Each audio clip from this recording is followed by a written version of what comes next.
só para situar vocês, já está acabando minha aula. IVCF, vamos todo mundo lá recapitulando. Depois eu falei da AGA, que é o direcionamento do IVCF. A gente, até a N1, só vai ficar em avaliação, entendendo esse mundo da avaliação geriátrica ampla. Agora eu vou falar um pouquinho de manifestação atípica no idoso. Como que chega esse idoso? Quais são as principais queixas que eles trazem pra gente? E como é difícil administrar essa queixa que às vezes o paciente de hoje, né? Não, mas ele começou a ficar assim, seu Luiz lá. Começou a ficar assim depois que ele caiu do acidente. Quanto tempo tem o acidente? 20 anos. Então assim, às vezes ainda traz uma queixa e quando você vai ver isso na linha do tempo é algo tão distante do que a gente está avaliando agora. Então é difícil mesmo. Em algum momento aqui na aula vai ter ali aquela figura do iceberg. O iceberg ele consegue, assim, em imagem, descrever o que é a geriatria, né? Que a ponta está lá, às vezes um sintoma vago, uma confusão mental. Mas embaixo daquele iceberg, um mundo de oportunidades, de hipóteses diagnósticas ali para a gente tentar desvendar. Por ser tão difícil, tão heterogêneo, a gente vai conseguir entender por que aplicar a AGA, o IVCF, seja lá o que for, o tanto que isso nos auxilia a se aproximar o mais rápido possível das hipóteses e ser mais assertiva com a condução do tratamento desse idoso, tá? Então hoje a gente vai falar de manifestação atípica. Quando eu estiver pulando slide, é porque dentro de algumas situações aqui, a gente ainda não vai cair, e a gente ainda vai falar sobre isso na hora de falar das particularidades das doenças.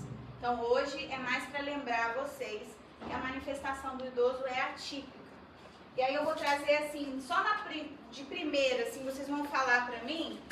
Eu tenho um idoso que chegou hoje no ambulatório com a filha, não é nenhum que a gente atendeu não, é hipotético, com confusão mental.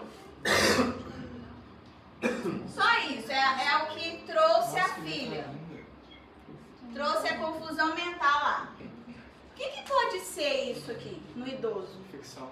Infecção, pode, é verdade. Mais o quê? Alzheimer.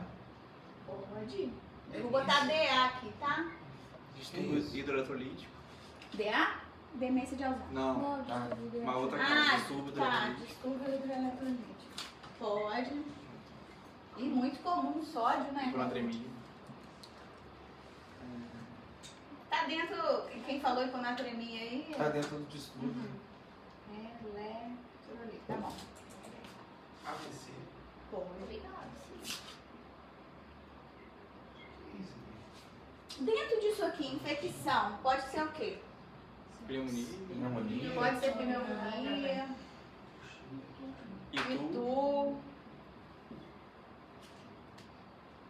Mais o quê? Confusão mental. Hipoglicemia. Pode.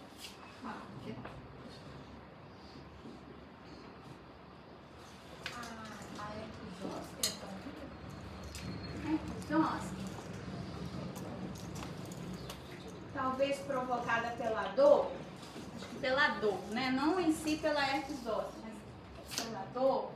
Aí a dor pode estar vindo de um monte de lugar, né? Um monte de lugar pode estar chegando essa dor. Pode ser uma osteoartrite, muita coisa pode ter acontecendo junto. Hipotensão. Hipotensão. É um geriatra.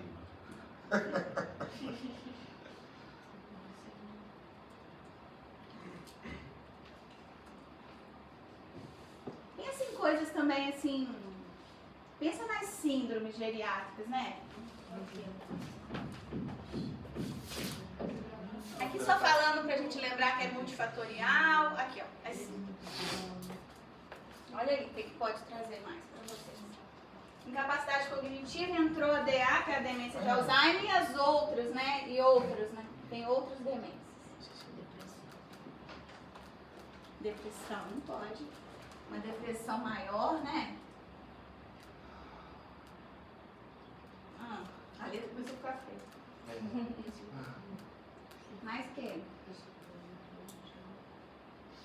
Vou na ordem ali, a instabilidade postural. Pós o quê? Pós qual evento? Parkinson. Parkinson entraria talvez até em outras demências, né? Mas não pós-queda? A pessoa... Né? Pode. Pode. Queda. Incontinência urinária? Não, continência urinária não, mas a Itu Itu entra ali, né? Algum medicamento também. É, isso que eu queria falar. Medicamentos diversos, né? E aí é um mundo dos medicamentos. Um medicamento novo que está acontecendo. Dentro da mobilidade ali, só por conta da figurinha eu lembrei da hipotensão, às vezes vai nas transferências, né? Insuficiência familiar. Pensa aí.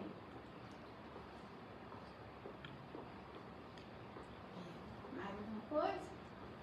Deixa eu ver se eu consigo pensar. Hipoxemia, no caso, eu falei na... Até. Falou Qual? hipoxemia? Não. Hipoxemia, fala. Não, Hipoxemia. hipoxemia. É, que pode ser causas também diversas, né? Na incapacidade comunicativa, se a pessoa tem um distúrbio visual ou auditivo importante, pode levar a um quadro de conclusão, né? Então, vou botar assim, déficit auditivo e visual.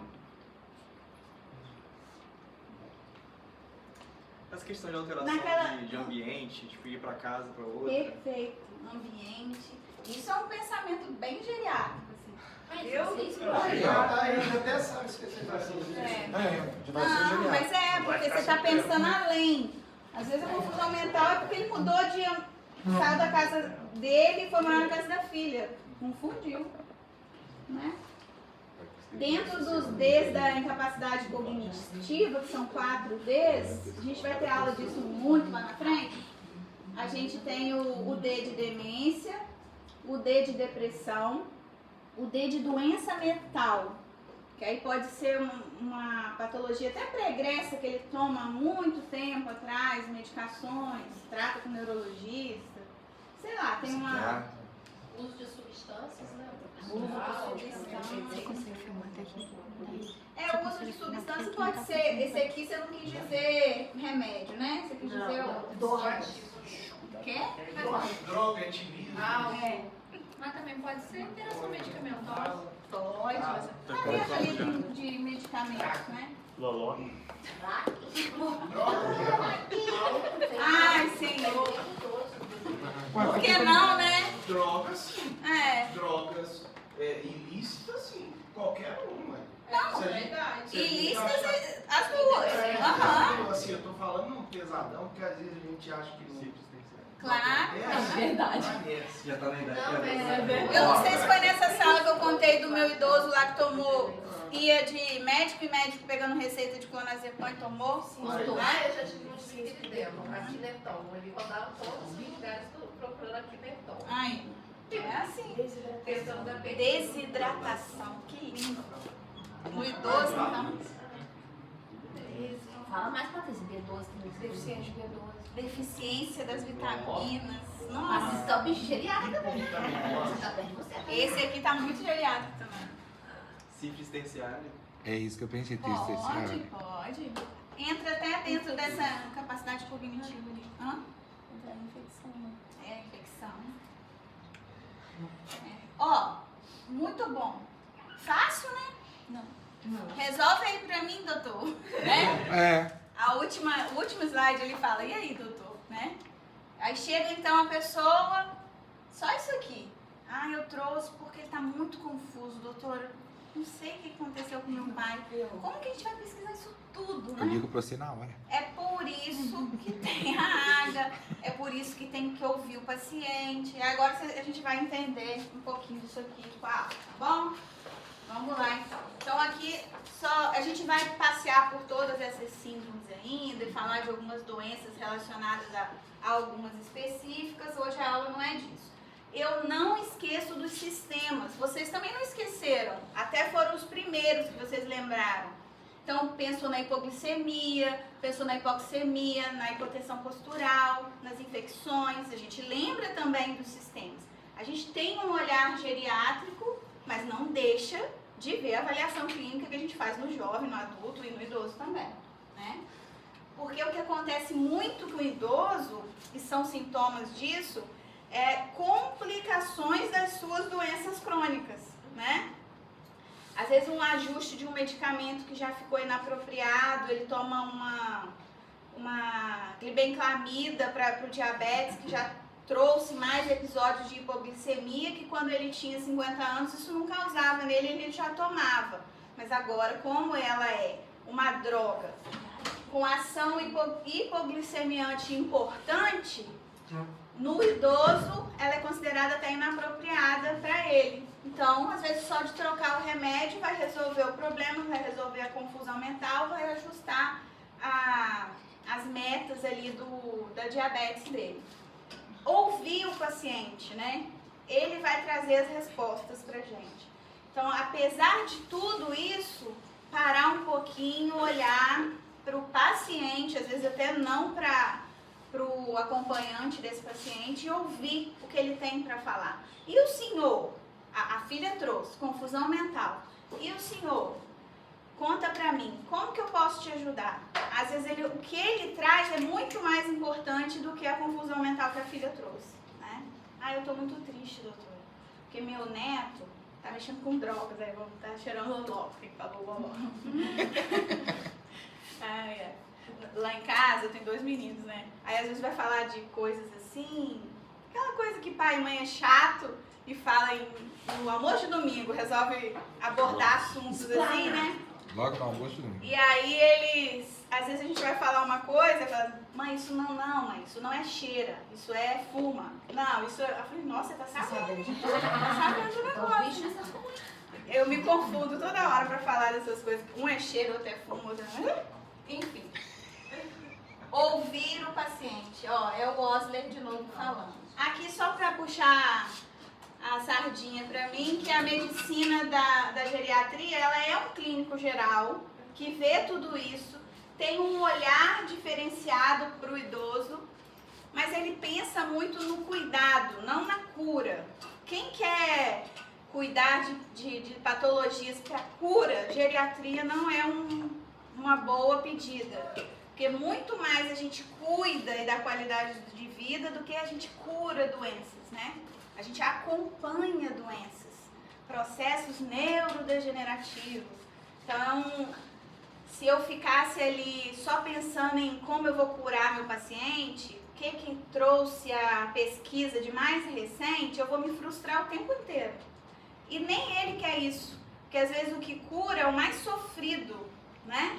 Quando a gente decide, por exemplo, eu tenho um paciente lá que ele tem a história de uma lesão que vista na colonoscopia, que não foi eu que pedi, e ele tem uma doença cardiovascular importante, ele não passa em risco para fazer a cirurgia que deveria fazer, provavelmente seria risco retirar um pedaço do intestino, e a família optou lá, não foi nem comigo, não foi uma consulta geriátrica não, optou por não ir à frente no tratamento e deixar a doença cursar como ela deve ser.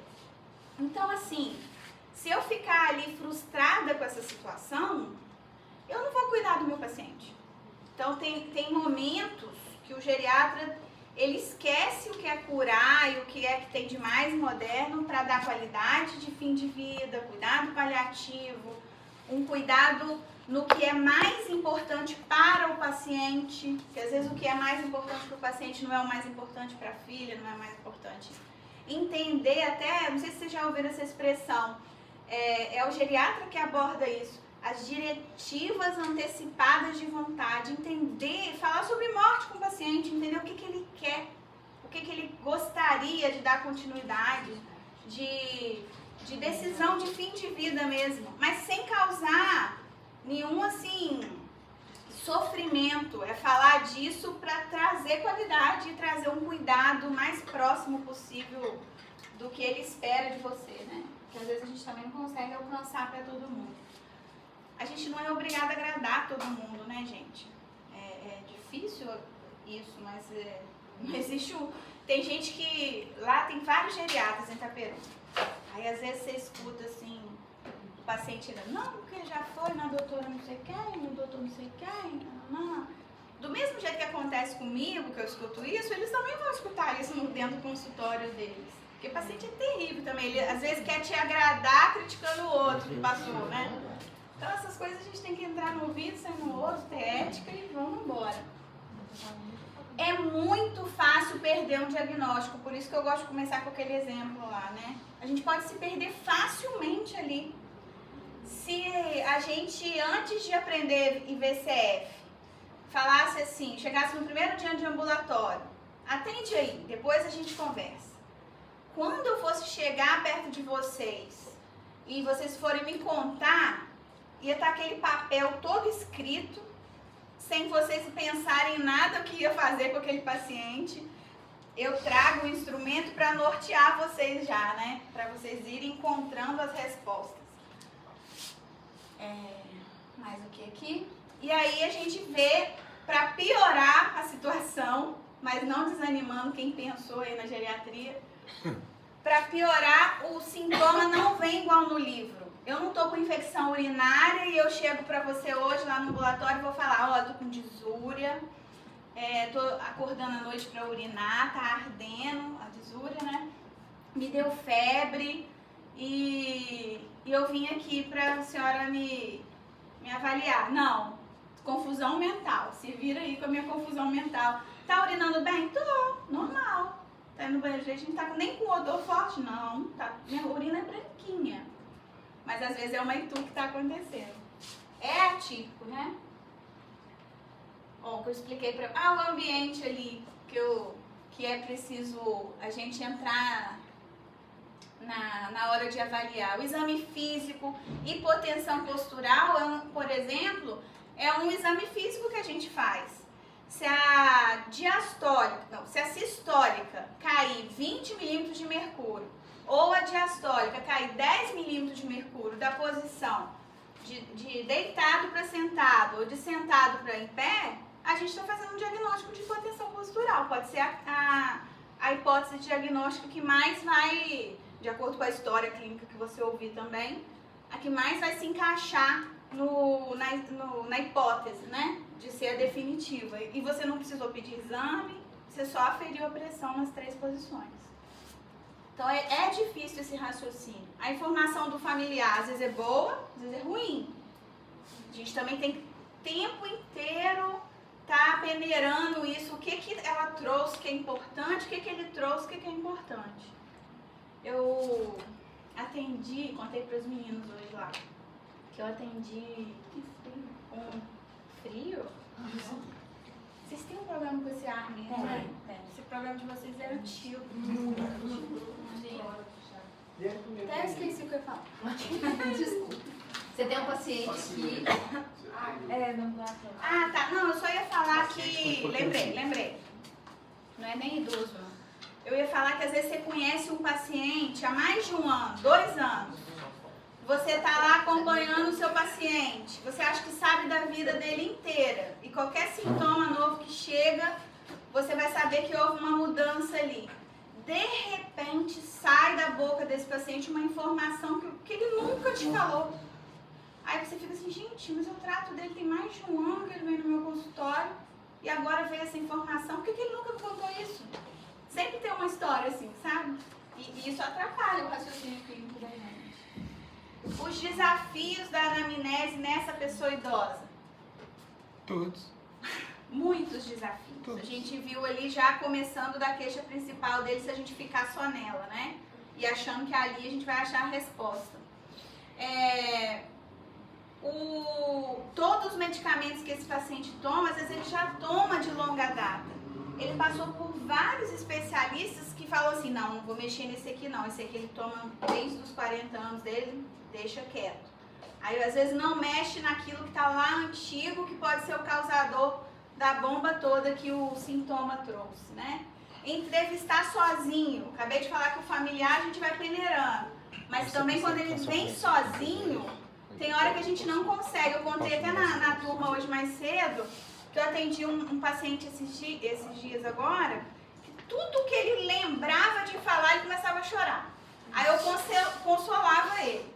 Quando eu estava consolando ele, eu ia fazer outra pergunta, ele chorava tudo de novo. Ou seja, eu não consegui tirar uma informação dele. Eu de verdade, eu pedi um exame só para dizer que ele saiu de lá sendo consultado, mas ele não foi consultado por mim, porque eu não consegui tirar nenhuma coisa.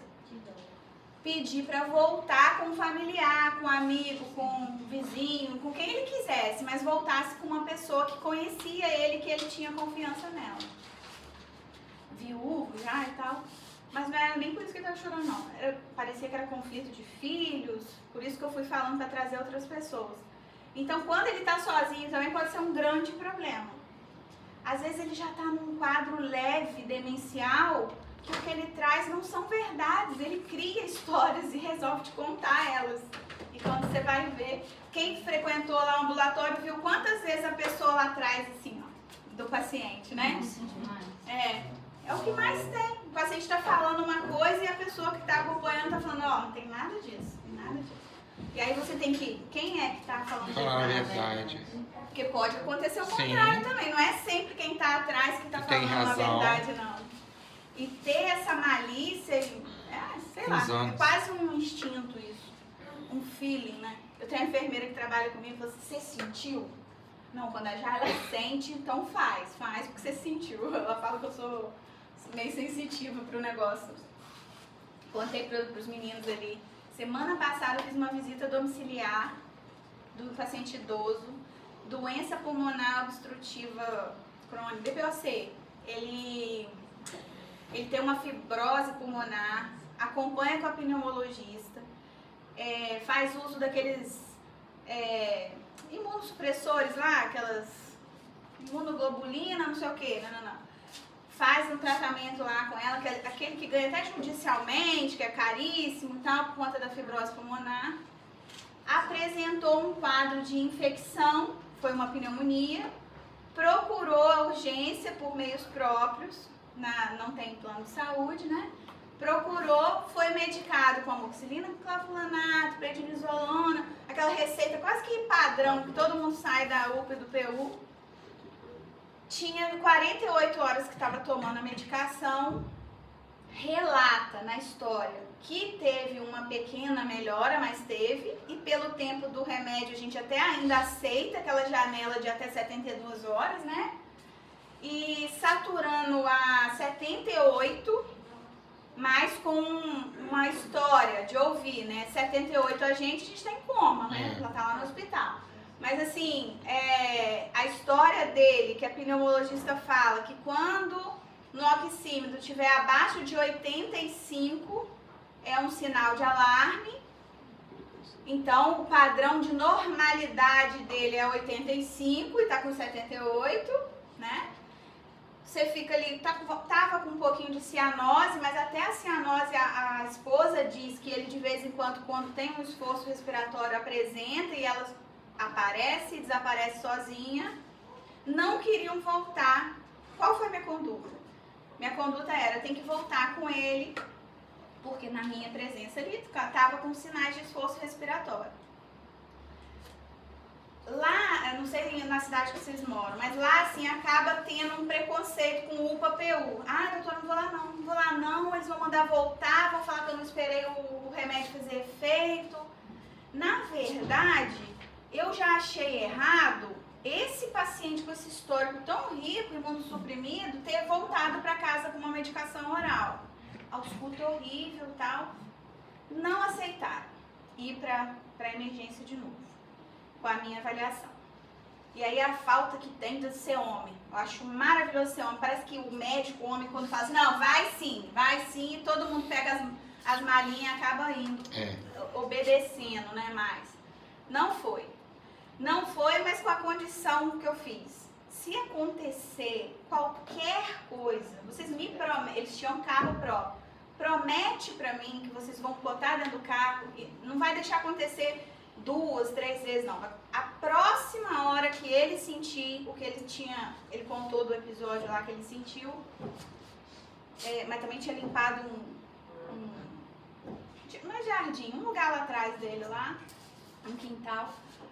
Aí ele tinha se sentido mal, foi por isso que chamaram a gente. O senhor vai imediatamente? Vou. Isso era quinta. Na quinta-feira à tarde ele sentiu, e aí ele obedeceu e foi. Chegou lá na UPA. Aí não levaram direto para o hospital, ficou na UPA de quinta para sexta. Sexta-feira a ACS passou pela casa e ficou sabendo. Tanto é que ela contou para mim 1h da tarde, quando ela me viu, falou: doutora, o paciente de ontem foi para a UPA, tá esperando vaga no hospital. Eu falei: ah, que bom, tal. Sábado morreu. Morreu. Aí a gente fica assim, gente, com o conhecimento que a gente tem, né, profissional de saúde, se a decisão de internar tivesse sido naquele primeiro momento quando ele procurou o PU, pelo histórico dele, então, eu acredito que com certeza, se não acontecesse algo assim, realmente uma super bactéria, né? Não sei qual foi a causa morte lá. Eu acredito que ele ia estar entre nós, porque ele estava limpando quintal, as atividades de vida diária e instrumental todas presentes, mesmo com a limitação de uma lentificação de realizá-las. Ele era imunossuprimido. Se você colocasse um CURB 65 nele lá, ele preenchia todos os critérios e ia falar lá no final, maior que 2 interna. E parece que isso fica... A pessoa nem deve ter perguntado que medicamento que ele faz uso. Só olhou, auscultou e a pneumonia. Amoxicilaflavulanato, prednisolona. A prednisolona, a própria doutora Bárbara lá, que é a pneumologista, ela já tinha tirado quando ele começou a usar esse imunossupressor. Então, ainda enfiaram um negócio que deprime ainda mais o sistema imunológico dele. Quando a gente vai nos detalhes, se a gente tivesse escutado a história como ele contou, ele próprio me contou, você não teria feito aquilo naquele primeiro momento. E às vezes ele estava lá na casa dele agora, já com alta, ou ainda no hospital tratando essa pneumonia. Então, assim, um detalhe muda tudo. E no nosso dia a dia, igual eu estou te contando o meu de quinta, vocês vão ter sempre uma história assim para contar e aquilo fica... A gente fica até sem dormir, sabe? Você fica assim, poxa vida, né? O que a gente pode fazer para ajudar esses meninos que estão pegando plantão, assim, tudo aluno nosso, lá de Itaperuna, eu que sou preceptora do internato, tenho falado muito isso com eles. Às vezes de ligar, né, professora, estou com um paciente assim, já que tem tanta dúvida, tem sempre alguém. A medicina, gente, ela é... Vocês que vêm de outra profissão igual eu, a gente vem de profissões com muita conversa, muita troca. A medicina não é assim. A medicina é eu comigo mesmo. Isso atrapalha às vezes. Um detalhezinho que a pessoa pergunta para o outro pode mudar a vida de alguém e a pessoa não morrer, não é? A medicina tá acabando. Ah, não. Você nem chegou nela ainda. A pessoa que faz, né?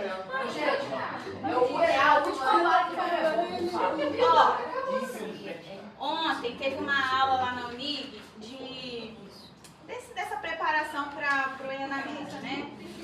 Aí um professor lá estava falando justamente isso.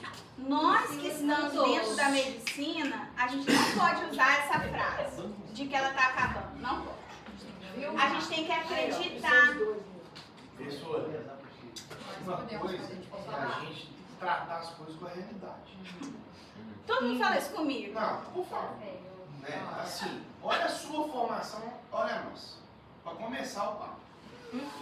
Antigamente, um professor virar e falar assim, o que a gente pode pensar para os alunos? Podia ligar para a gente, está faltando humildade na medicina. As pessoas estão perdendo, estão ficando doido. Mas a vida para qualquer problema começa na gente. Pois é, pessoal, mas olha para você ver, uma vida foi embora por conta de quê? Será que foi por conta da humildade? Será que foi assim, eu acho que antigamente tinha muito mais disputa de ego do que hoje em dia. Elas estão falando um negócio aqui que é verdade. Antigamente, essa disputa aí de ego, de humildade, era muito maior. Hoje até melhorou Era um muito pouquinho. mais endeusado. Eu tenho médicos lá, colegas, né, mais velhos, que eu respeito, alguns foram até meus professores e tudo, que se chega pra ele, meu paciente idoso, só que tá escrito lá, doutora Jara. Aí ele fala assim, doutor, olha meu exame aqui. Aí ele faz assim, não foi eu que pedi, mostra pra ela. Eles são assim. E eles são lá, UF, sei lá onde, mas antigo demais. Eles fazem também quem abre. Vocês já viram o paciente contando? Hoje a paciente lá no ambulatório. Ah, que o médico tal não gosta que abre o exame. Gente, o exame é dela. Se ela quiser abrir, ler, botar no Google, ela pode. Se outra pessoa viu, não quer ver mais. É surreal isso, né? É difícil. Agora seja bom. Ai, Brasil. Vambora. Vamos todo mundo pra Europa? Vamos, se tiver dinheiro. Vem. Lá tá pior do que Lá aqui. tu faz o dinheiro. Ah, não, mas não é pra dinheiro, não. Qualidade de vida. Ah, tá. Qualidade de vida. Qualidade de vida. Lá tá um tal de... Olha o iceberg aí, ó. Lá na ponta tá o paciente, esse que eu contei. Tá lá na ponta lá, o paciente, que eu vou botar o nome do seu João. Que era seu João mesmo. Seu João. E tudo que tem de história ali pra baixo, se a gente não vasculhar aquilo ali, a gente só vai ver a ponta, né? Pneumonia. Como que trata pneumonia? Mesmo se você não souber, vai lá. Vai vir uma receitinha prontinha pra você, pneumonia. Só que eu preciso saber o que tá debaixo ali. E idoso, o que mais tem é história, bagagem, né? Então eu preciso entender. Vamos pra dentro. Então, por isso que é necessário uma AGA, uma avaliação geriátrica ampla. Ó. Eles têm doença oculta, múltiplas doenças coexistindo, polifarmácia, perda funcional, as síndromes geriátricas, fragilidade, a tal apresentação atípica que é a aula de hoje. E maior probabilidade de quê? De morte. Parece até aula velha, mas é tudo que eu vivo toda semana, entendeu? É exatamente o que acontece. É o iceberg de novo. Não esquecer do exame físico, acabei de falar até da hipotensão, dei o exemplo. Lembrar que peso no idoso, ele perde peso. Aqui, daqui a pouco eu vou falar dos 9 Ds que pode vir como a queixa da perda de peso, ser lá, em vez de confusão mental, ser perda de peso. Eu vou falando de alguns exemplos daqui a pouco. No idoso, o próprio fato dele perder massa muscular, entrar num quadro de fragilidade, sarcopenia, às vezes explica essa perda de peso. Por isso é importante em toda avaliação clínica a gente pesar o paciente, porque às vezes ele não vai trazer essa informação. A roupa dele vai ficar larga e ele não está nem aí para isso. Não acha que perda de peso, por exemplo, algumas mulheres têm uma coisa atrelada à vaidade, não à saúde, né? E aí a gente pesa ele volta daqui 6 meses e fala, opa, ele perdeu 6 quilos. Por que ele perdeu 6 quilos? Aí aquilo ali já vai. Monjal. Ai, adoro. Não tem alguém tomando monjal? Ninguém vai me tomar. A irmã dela. Eu tomo. Ó, o meu filho falou assim, mãe, monjaro é um troço muito ruim. As meninas estão ficando com a cabeça grande e o corpo igual a doideira, né? Eu falei assim, gente, não é que é verdade? É verdade. Surreal, né? Não, é Ela hoje tem cabeça grande. Monjaro, um troço estranho. Começa a reparar. Tem um negócio errado ali que a cabeça cresce. E se o cérebro crescer, tá bom. Conhecimento. Ah, não vou falar de Monjaro não, que isso vai ser muita polêmica. Quanto mais na sala de vocês. Já tem barriga. Nós somos seres críticos políticos. Temos que ser. Tá. Ele tá falando de hoje, né? Ele gosta de aula de geriatria. A medicina. Nossa. Nossa! Isso aí é a medicina. Eu quero ouvir. A A medicina, ela tem que ir para o caminho igual Eu vou te mandar ao outro. seu. Porque se você gosta, muita gente às vezes critica a geriatria. Geriatria vai ganhar tantos mil por mês, porque a medicina hoje é isso. Então, você tem que gostar do negócio. Olha o que você faz com amor. A medicina já perdeu esse. Entendeu? Não. Já perdeu. Algumas pessoas. Eu acho que sempre. Eu acho que isso é muito Tem uma pontual. pessoa aqui dentro que não pensa um dia e não ganhar dinheiro na medicina. Eu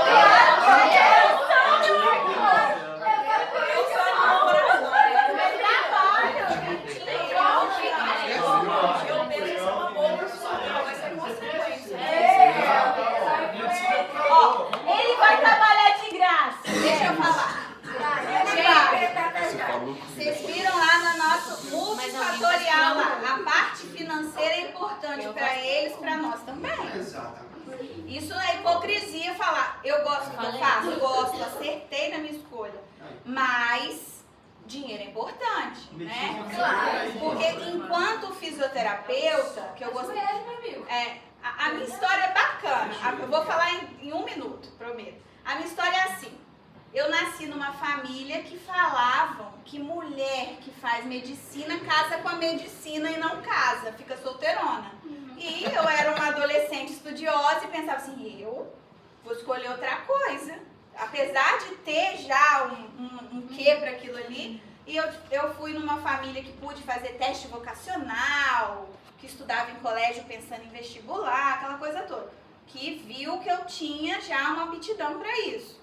Só que aquela família enorme lá, muito conservadora, falando, vai ficar solteirona, vai casar com a medicina. Eu falei, não quero isso pra mim não. Aí procurei outra coisa, fiz fisioterapia, porque lá podia casar, né? Aí, assim eu fiz. Fiz a fisioterapia. Na minha família conservadora, só podia casar quem terminava os estudos. Então, terminei meus estudos, casei, tive meus filhos. Opa, saí daquela margem que eu ia ser a solteirona. Porque era assim na minha casa. Na minha casa, 21 anos era tarde pra casar. Nossa. Assim, nossa, não sei o quê. Era aquele compromisso do casamento. Estranho, né? Mas é a minha realidade. Eu casei idosa. Enfim, depois disso, um casamento saudável, tudo, que eu tive meus filhos, eu não tinha dinheiro, aí eu quero entrar no assunto dinheiro. O dinheiro que eu ganhava era o dinheiro da babá. Aí eu saí de casa, ficava longe dos meus filhos, para ganhar o dinheiro e pagar a babá. Não fazia sentido, né? Aí é aquela, por isso que eu falo, dinheiro é importante, ele faz a gente decidir coisas, né? Aí, enfim, aconteceu isso na primeira gravidez, já veio o start. Falou, opa, uma mãe muito sábia consegue dar bons conselhos para os filhos. Tive a sorte. Eu falei, ai mãe, sou muito velha. Que aí vem a palavra velha na sua mente, né? Muitos aqui viveram isso. Eu sou muito velha, será que vale a pena mudar? Aí a minha mãe falou assim, conta 10 anos. Seus filhos vão ter 10 anos, você vai estar no mesmo lugar, fazendo a mesma coisa, você já fez pós, mestrado, não. Agora conta 10 anos, você fez uma faculdade, será como que está a sua vida? Já com todas as possibilidades de pagar a faculdade, parará. E aí eu falei assim, vou arriscar. Ainda demorou 2 anos ainda para passar, que na época ainda tinha isso. E pelo tempo, na época ainda tinha esse detalhe. 2 anos fazendo pré-vestibular, meu marido ficava com um menino pra gente ir e tal, aquela coisa. Ainda vem como uma vitória ainda, celebrando, né? Eu, por opção, não tinha esse negócio de terceiro período, não tô julgando não. Mas eu comecei do início, fiz tudo, não excluí nada, aquela coisa toda. E hoje, realmente eu tô... vou até falar pra ela isso hoje. Olha que bacana. Eu tô nesse momento de olhar pra trás 10 anos e falar, poxa, ainda bem que eu tive essa escolha, né? Então, dinheiro é importante. Ele faz a gente também, mais precisa. Humor, humildade, lá os 3 Hs, né? A altura do paciente idoso, ela vai diminuindo mesmo. E quando ela for diminuindo na pessoa idosa, a gente pensa em osteoporose, desabamento de vértebras, redução de espaço. Não é nada tão Igual hoje lá, a paciente estava de 1,55 m, ela falou que tinha 1,61 m. 65, eu acho. Acho que ela falou 61. Aí ali tem algum erro, ou de lá ou de cá, eu abafa a casa ali, porque ela era uma idosa robusta, eu não acredito que ela caiu tanto, né? Algum erro, ou dela ou nosso. Mas processos degenerativos podem realmente reduzir. A forma mais fidedigna do idoso seria a sua envergadura. Confesso para vocês que não faço isso na prática. Mas quanto que dá, normalmente, quanto que diminui, professora? De 3 a 4 centímetros? É bem pouquinho, assim, eu não vejo tão expressivo assim, 10 centímetros não, 10 é muito. Até os 5, com aquela idosa bem frágilzinha, até Bem os 5, fraquinha. né? Esse aqui não precisa agora. Hidratação. Hidratação no idoso é uma coisa que fica... Difícil. Porque a própria pele do idoso, se ele é um tabagista, se ele é um trabalhador rural, que foi, né, no passado, isso já engana a gente de saber se são os efeitos externos que fizeram aquilo com ele, ou se ele está num processo de desidratação. Então, às vezes, por exemplo, até esse paciente meu que evoluiu para a morte, no momento que ele chegou lá, ele poderia também ter algum quadro de desidratação ali que poderia segurar ele nessa internação, mas que não deve ter sido nem avaliado, né? O tugor da pele perde o seu valor, aí a elasticidade de qualquer idoso você vai fazer e a gente se atrapalha ali, na verdade, no dia a dia de avaliar. Eu gosto muito de olhar a mucosa, mas a própria mucosa, eles bebem pouca água, enfim, atrapalha realmente. A gente tem que ficar muito atento a esse estado, então, de hidratação do paciente idoso. Deixa eu ver se é aqui que fala. Então, Não. vem a mulher. É só isso. Ainda da pele, isso aqui, ó, falar do prurido senil. Isso é importante. Prurido senil, coceira. A coceira no idoso, às vezes, é a falta da água. Às vezes o prurido está totalmente atrelado à hidratação. Às vezes a gente fala como médico assim, olha, o que o senhor está precisando é beber mais água. Até eles ficam putos com você. Fala, pô, eu vim aqui, paguei uma consulta, ela está mandando beber água? Eu tô com coceira, você não vai passar nem um creme para eu passar nada para resolver um antialérgico? Porque às vezes a pessoa não bebe água. Na nossa região aqui, gente, ninguém precisa contar pro colega quanto que pesa, mas 50 ml de água para esse calor nosso, vezes o peso da gente. Por quilo, né? 50 ml a cada 1 quilo nosso. É só multiplicar pelo peso, você vai descobrir. O meu dá mais de 3 litros de água já. Tá quase 10. Então, você fica assim, gente, como é que eu vou beber esse monte de água? Por exemplo, quem bebeu água aqui até agora... Meu relógio está 2. São 2 horas. Eu não bebi, nem 2 litros eu bebi ainda. Metade da água, vambora, peraí. Bebeu? Você tá tomando, tá se tratando agora, bebeu. Quem bebeu ao acordar 500 ml de água?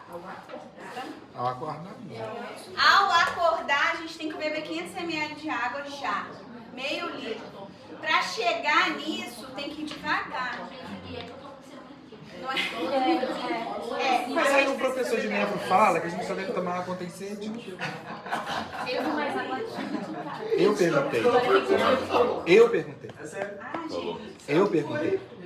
Gente, se eu for beber água, só quando eu tiver sede, eu não vou beber água. Porque eu não tenho sede, não. Assim, Eu perguntei. Eu também não tenho. Não é nada, não concordo.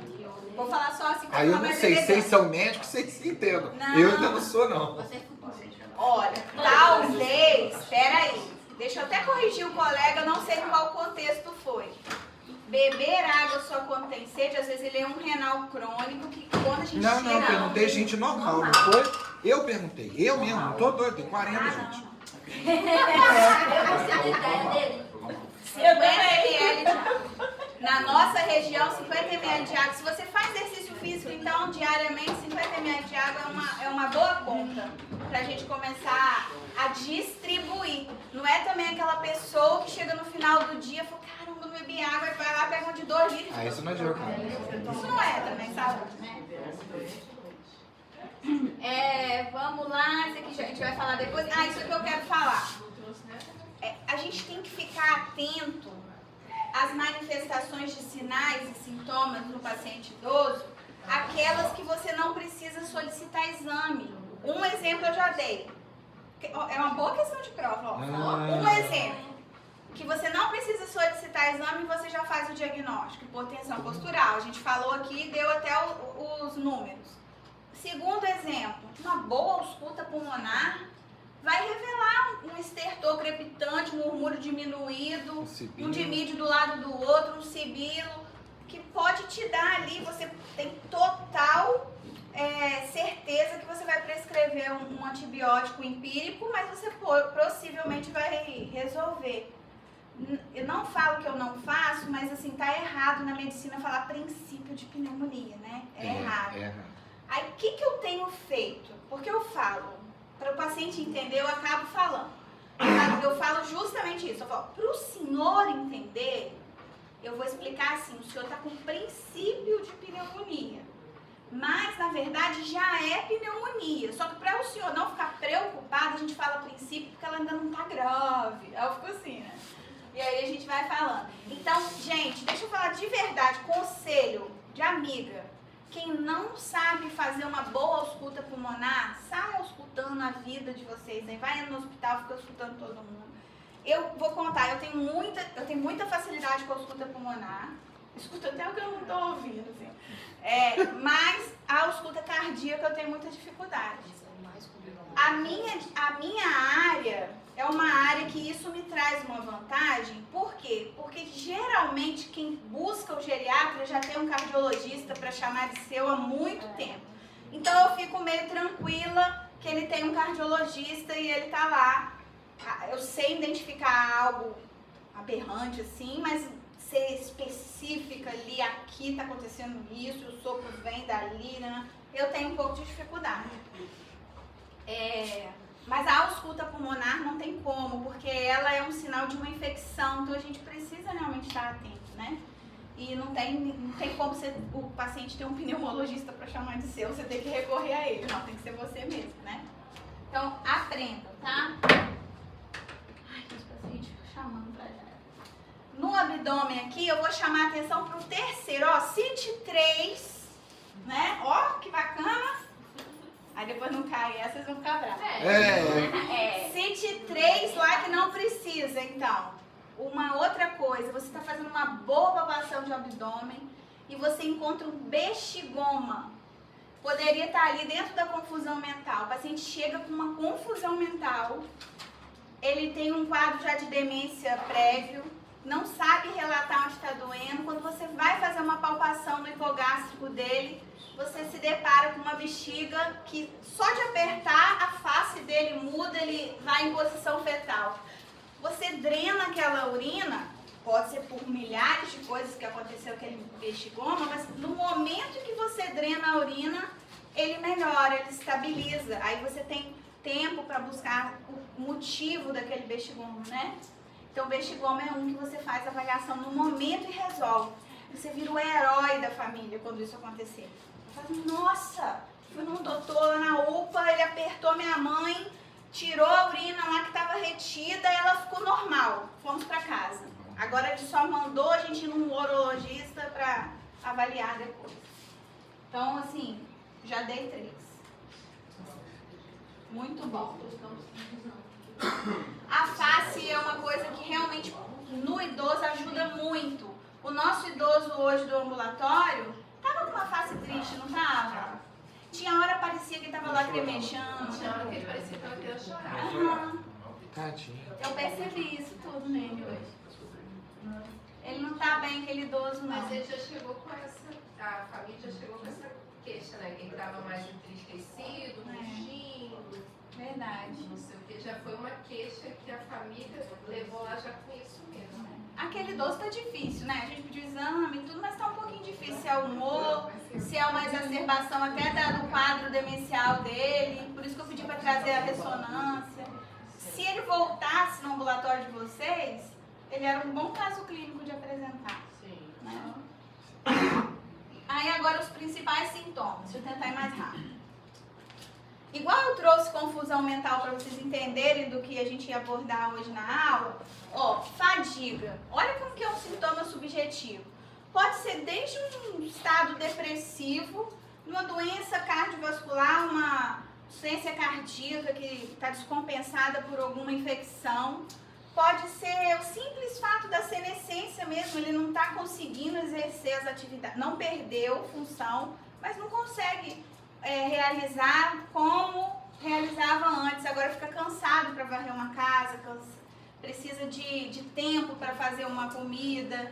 No pós-Covid, quanta gente no pós-Covid veio, tudo que a pessoa cansava e fadiga era Covid. Você teve Covid? Ah, então é Covid. Então é coitado do Covid. Não é? Eu fiquei fazendo... Anemia pode ser fadiga. Se a gente brincar com fadiga, igual confusão mental ali, pode ser um monte de coisa também. Né? É muito subjetivo. Então é um sintoma que pode ter um significado desde uma infecção, uma carência nutricional, uma anemia, uma descompensação de doença cardíaca, até dor. A pessoa tem dor crônica, tem dor todo dia, acorda todo dia com dor, ela fica cansada. Né? Podemos chegar a essa conclusão. E é difícil chegar a essa conclusão. A outra, perda de peso. A gente já falou que naturalmente na senescência pode perder peso porque perde massa. Mas aí geriatria adora isso aqui, ó, 9Ds.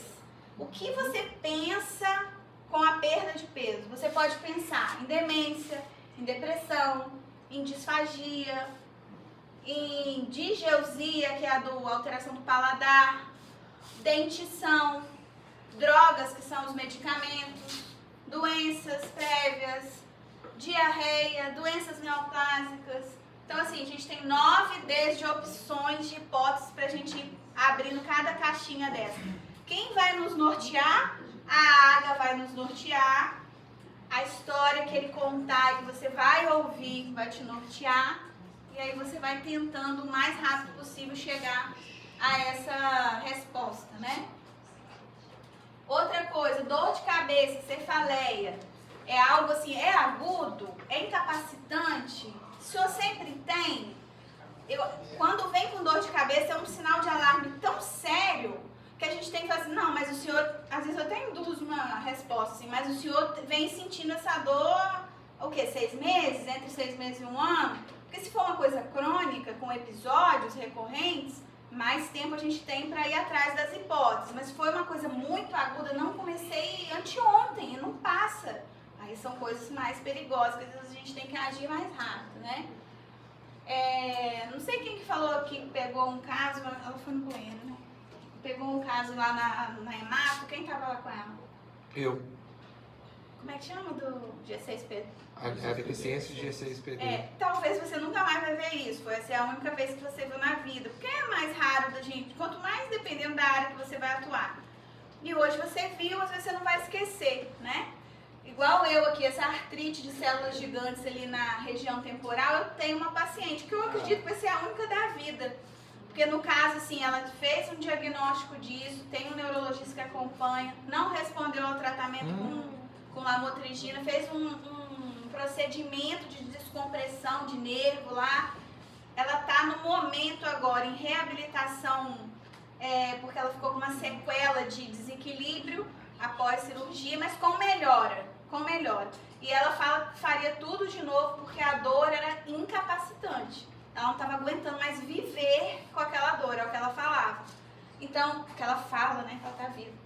Ela está até mais vaidosa, ela deve ter uns 72 anos assim, está fazendo pilates, fazendo terapia para equilíbrio, está sorrindo, ela não sorria.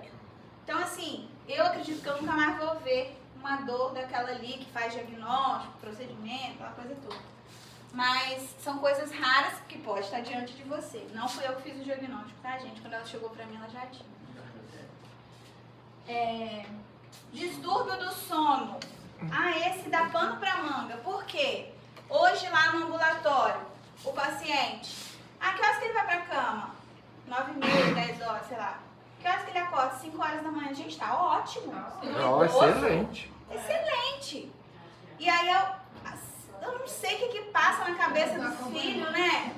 Quer que vai dormir 9 horas e acorda 10 6 horas da manhã, Para não dar problema. né? Então, assim, tem que tomar muito cuidado com essa queixa, principalmente se essa queixa vem do familiar. Tomar muito cuidado. Às vezes é um paciente que dorme o dia inteiro, que tem uma sonolência diurna. Às vezes é um paciente que... eu tô tendo vários idosos com rolinho agora, TikTok, essas coisas. Então, às vezes, uma higiene do sono, tá tendo muito isso na população idosa, muito.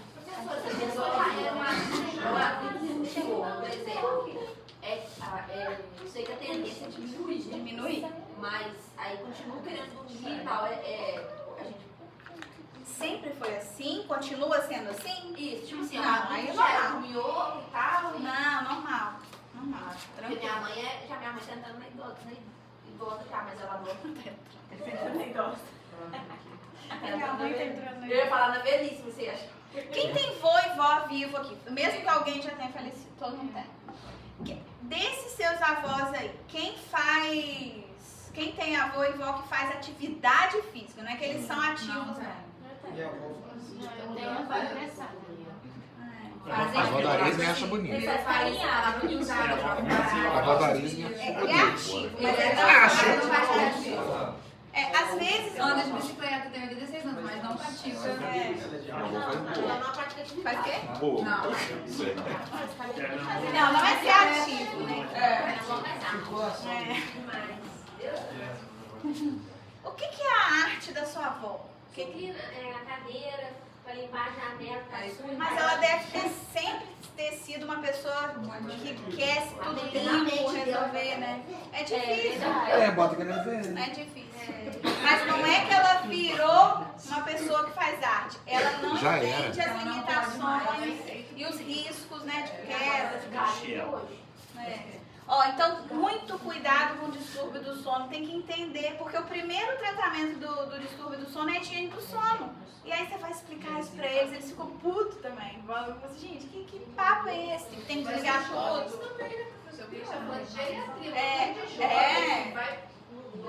Quem aqui tem... Eu adoro fazer essas perguntas, né? Deixar todo mundo... Quem faz higiene do sono, de verdade? O que é a higiene do sono? Explica aí. É uma rotina. Rafael. Eu tenho uma rotina para ir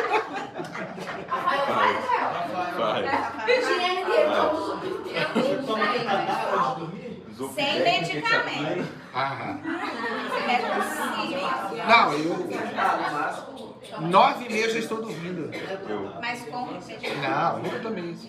A medicina não Você dorme 9 Pode ter prova o que for, 9 meses eu estou dormindo. Melatonina faz parte da higiene do 9 sono. meses. Então você apaga 4 e meia. tudo. Sim.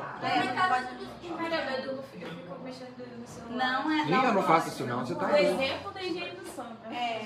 Tem que fazer aquele controle de rede social que eu fiz de... Não, mas o que é? É porque eu posso até te falar da minha, né? Mas assim, cada um vai descobrir. Se ficar fora das telas 2 horas, 2 horas seria o ideal. E tela não é só o celular, é a televisão também. Eu só De ligar uma hora. preferência não ter televisão no quarto. A gente fica lendo matéria. É meu sonífero ler matéria. Mas ler é ótimo. Não, no iPad. Não é bom por conta da luz, né? Com filtro, às vezes ameniza, né? Ou até o óculos. Tá super na moda agora, a pessoa usa o óculos só pra mesmo que não tenha grau, né? Já é uma proteção. Ler livro é bom. Tem gente que lê livro, tem gente que faz oração naquele momento noturno. Liga o ar. Dorme. Mas assim, de apagar todas as luzes. Ligar o ar é rapidinho. A minha rotina, eu posso ter tomado 5 banhos durante o dia, mas a minha rotina para dormir, o meu cérebro entende que quando eu tomo um banho, no pijama, eu estou desligando. E é perfeito, assim, é coisa... Tanto é que eu não posso, eu estou em casa, se eu tomar meu banho, mudar meu pijama e resolver fazer uma prova de vocês, vai me dar um sono mortal. Então faz isso, que aí você fica bem, né? Aí eu não lembro o que eu fiz. Mas aí você pega leve. Ajuda a gente, cara. Faz isso não. Tontura e síncope. Eu vou contar um caso aqui. O paciente, não foi eu que fiz o diagnóstico, mas ele veio depois por indicação para pesquisar. Ele teve uma síncope, caiu quando estava descendo o último degrau do ônibus. A SAMU pegou, levou e tal. Chegou lá, quando ele acordou, não lembra de nada. Quando ele acordou, sentiu uma dormência de uma lateral do corpo, falta de força, muito na face, tudo ele falando, contando pra mim com as palavras dele. Só que fez exame de imagem lá, não trouxe pra mim, porque ficou no hospital, que falaram pra ele que não foi nada. E aí ele foi melhorando. Não, aí ele foi melhorando, e ali na minha frente ele estava normal, teste de força normal, tudo normal. O que ele teve? Um AIT. Provavelmente. De acordo com tudo que ele me explicou, e ele estava normal ali, apesar de eu não ter visto o exame de imagem dele. Provavelmente ele teve um ataque isquêmico transitório. E essa foi a causa da síncope. Eu parei para ouvir meu paciente e entendi o que pode ter acontecido. Uma pessoa com história de AIT pode, em qualquer momento, ter um AVE, né? Então eu preciso avaliar toda a questão, ele já era hipertenso, ver se está controlado, isso, aquilo. Vai me direcionando de acordo com a história. Mas uma síncope perdida pode ficar também muito vago pra gente, né? Pode ser uma doença cardiovascular? Pode. Pode ser uma hipoglicemia? Pode. Então a gente tem que ouvir para chegar na... Pode ser a hipotensão postural, que você avalia lá na hora. Tá acabando, gente? Queda lá do ambiente, né? Quem falou ambiente aquela hora.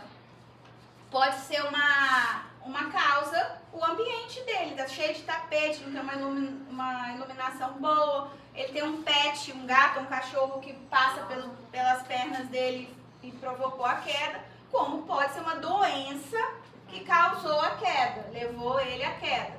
Que levou a síncope, que levou a queda, pode ser. Ou que não perdeu a orientação no tempo e no espaço, mas desequilibrou porque tropeçou, pode ser, né? Então queda também pode ter causas orgânicas e causas ambientais. Tem que ouvir a história para te direcionar. E pode ter a osteoporose, né? Que você quebra e depois que cai. Uma alteração na marcha também. Uma alteração na marcha, uma gonartrose de joelho, pode ser tanta coisa. E aí a gente entende o mecanismo da queda de acordo com a história que ele conta para você ir de encontro a evitar um novo evento, né? Se foi uma doença, você controla a doença. Se foi o ambiente, você muda o ambiente. Se foi... E aí por aí vai, né? Outras coisas, ó, alteração auditiva. A paciente que a residente hoje atendeu aqui no ambulatório, ela tá com zumbido. Parece até que eu fiz pra ela essa aula. Na hora que eu li na outra turma, eu falei, nossa, a paciente de hoje. Ela chegou com uma queixa principal, zumbido no ouvido esquerdo. A história, a Juliana conversou com ela uns 40 minutos, eu liberei o pessoal, aí eu fui pra lá, ouvi a história todinha. Não tinha nada de alteração auditiva na história, nada. No final das contas, ela fala assim, não, mas deixa eu contar uma coisa pra vocês. No final da consulta, eu já usei, eu ia pedir a audiometria para descartar a audição como um problema, como hipótese. Ela, não, a audiometria eu já fiz. Eu falei, a senhora já fez? Tá aqui? Não. Não, é porque eu já usei aparelho. Só que tem 2 anos que eu não uso. Então, o que é o zumbido? Provavelmente. Absurda. Aí, olha a pergunta que eu fiz. Na época que a senhora começou a usar aparelho, antes de usar, a senhora já tinha apresentado zumbido? Já. Melhorou com o aparelho? Melhorou. Ah, essa paciente é psiquiátrica. Não é. Não é. É aluna lá da UNAP, não é psiquiátrica. Faz tudo, faz atividade física, independente, estava sozinha na consulta. Não é. Poderia ser? Poderia. Estou excluindo, mas não é. Então, assim, aquela informação primordial da cereja do bolo, nem a própria paciente trouxe para você, né? E aí era o zumbido, mas poderia ser outras coisas. Inclusive, ela fez uma ressonância de crânio para o zumbido, para pesquisar causas do zumbido. E apareceu lá um achado.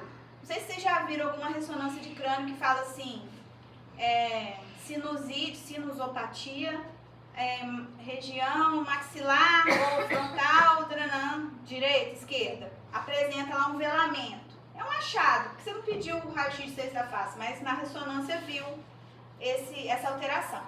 Se aquele velamento fosse no lado do zumbido, poderia ser a causa do zumbido.